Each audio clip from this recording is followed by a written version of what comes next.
कृष्ण भगवान शांति के प्रस्ताव के साथ साथ में ये बातें कड़वी लगने लगी। हमें केवल 5 जगह दे दें, क्षेत्र है वो आपका रहेगा, प्रस्ताव को ठुकराना है और छल कपटीय कृष्ण को बंदी भी बना लो। अपना स्वरूप प्रकट किया, कौरव हार जाएंगे, पांडव जीत जाएंगे। हेलो दोस्तों, मैं श्रवण भगत फ्रॉम राजस्थान। दोस्तों आज हम बात करेंगे एक ग्रह नक्षत्र। कोई बोलता है कि खराब है, कोई ग्रह खराब है, अभी के नक्षत्र सही नहीं है, तो उस पर मैं बात करूंगा। दोस्तों महाभारत कालीन की बात है कि कृष्ण भगवान जी जब कौरवों के पास आते हैं तो वो शांति का प्रस्ताव लेकर आते हैं। कृष्ण भगवान शांति के प्रस्ताव के साथ साथ में अपने पांडवों के लिए 5 जगह लेने आए थे कि सब राजपाट आपका है, हमें केवल 5 जगह दे दें, वहां पर पांडव रहेंगे और खाए पिएंगे, राज करेंगे। और दूसरा, जो भी आपके पास में पूरा क्षेत्र है वो आपका रहेगा और कोई युद्ध होगा ना, कोई विरोध या विवाद होगा, शांति से जिएंगे आप भी और हम भी। तो फिर मामा शकुनी को भी ये बातें कड़वी लगने लगी कि देना तो कुछ नहीं है, 5 जगह तो क्या, एक जगह भी नहीं देनी, ऐसा सोच रहे थे मामा शकुनी। फिर दुर्योधन से बात करते हैं तो उस समय दुर्योधन के मामा ने शकुनी ने कहा कि अपने इस प्रस्ताव को ठुकराना है और युद्ध करना तो है, निश्चित ही युद्ध करना है।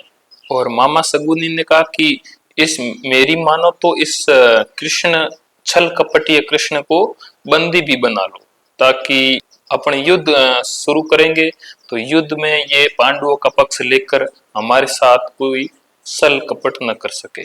दोस्तों दुर्योधन अपने मामा की बातों में आ गया और उसे ये बातें उचित लगने लगी। तो दुर्योधन ने अपने सैनिकों को बुलाया और कहा कि इस छल कपटीय कृष्ण को बंदी बना लो। तो दोस्तों जब दुर्योधन ने सैनिकों से कहा कि इनको बंदी बना लो, तो अब देखिए भगवान को बंदी बनाने का किस में साहस है, किसी में नहीं। तो कृष्ण भगवान ने अपना स्वरूप प्रकट किया और काफी ज्यादा रोशनी ही रोशनी हो गई। फिर वहां से कृष्ण भगवान चले गए।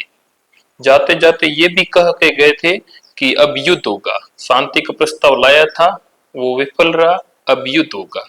तो दोस्तों धृतराष्ट्र ने फैसला लिया कि अब युद्ध होने जा रहा है, तो अपने राज ज्योतिष को बुलाया जाए कि क्या होने वाला है, क्या नक्षत्र वगैरह क्या है, देखना पड़ेगा।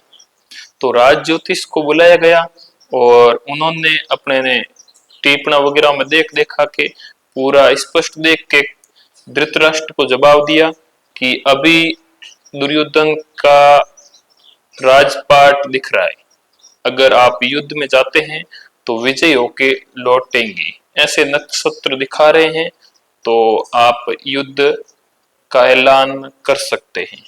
तो फिर अब राज ज्योतिषी जी के कहने को कौन टाल सकता है। तो फिर धृतराष्ट्र भी मान गए और युद्ध की तैयारियां शुरू हुई।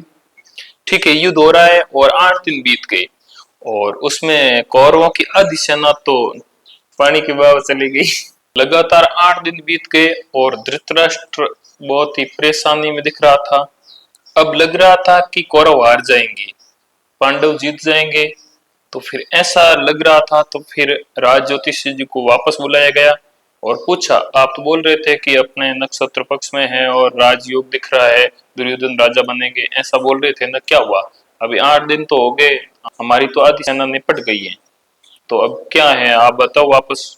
तो फिर राज ज्योतिष ने कहा कि वहां कोई तीसरा है जिसने नक्षत्रों की दिशाएं बदल दी, ऐसा कोई है जो समय और परिधि से परे है, इसी कारण से वहां इसी कारण से इसी कारण से युद्ध क्षेत्र में ऐसा हो रहा है। तो फिर वहां महात्मा विदुर भी बैठे थे, तो उन्होंने कहा वो तीसरा कृष्ण ही है। तो दोस्तों भगवान अगर हमारे साथ है तो नक्षत्र भी हमारे साथ आ जाते हैं। ग्रह नक्षत्र कोई बड़ी बात नहीं है, भगवान की भक्ति एक ऐसी चीज है जो सबसे बड़ी है।